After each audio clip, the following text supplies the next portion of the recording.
After 10 years of civil war in Mexico, the new Minister of Public Education, Jose Vasconcelos, initiated a national program of popular education, which included a new form of artistic representation, mainly the addition of mural art to public buildings.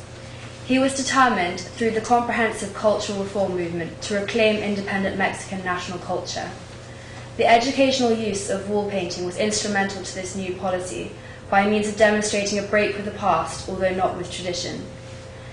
In 1921, he commissioned Diego Rivera to produce a mural for the auditorium of the National Preparatory School, part of the University of Mexico.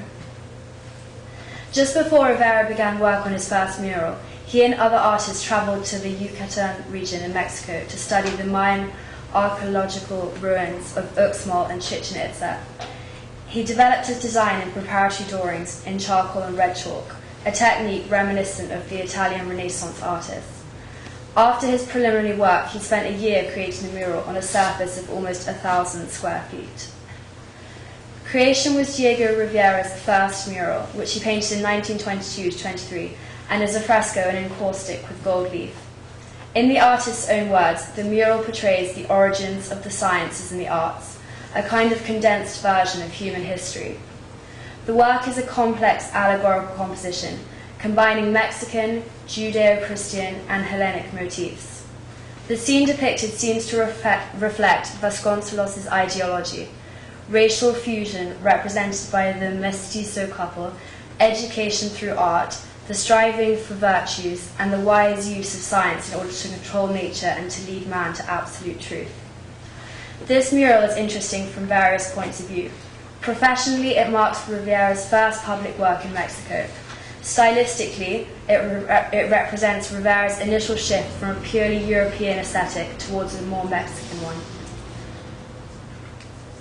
The theme of the mural is creation, and Rivera, still with fresh Italianate references in mind from his trip to Italy in 1921, created a very European composition with allegorical figures representing the emanations of the spirit of women, such as faith, hope, charity, comedy, song, music, and dance, as well as those of man: science, strength, justice, prudence, tragedy, tradition, knowledge, and fable, laid out in an arc following the shape of the wall. It is a very flat composition and has a limited background.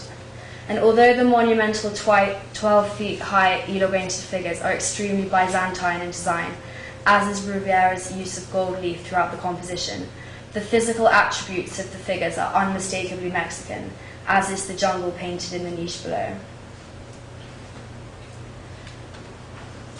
On a personal level, the mural represents Rivera's first encounter with Guadalupe Marin, who modelled for the figure of Song, and who would become his second wife. Rivera accounts his thoughts on first meeting Marin. A strange and marvellous-looking creature, nearly 6 feet tall, appeared. She was black-haired, yet her hair looked more like that of a chestnut mare than a woman's. Her green eyes were so transparent she seemed to be blind. Her face was an Indian's, the mouth with its full, powerful lips open, the corners drooping like those of a tiger. The teeth showed sparkling and regular, animal teeth set in coral such as one sees in old idols. Held at her breast, her extraordinary hands, the beauty of tree roots or eagle talons.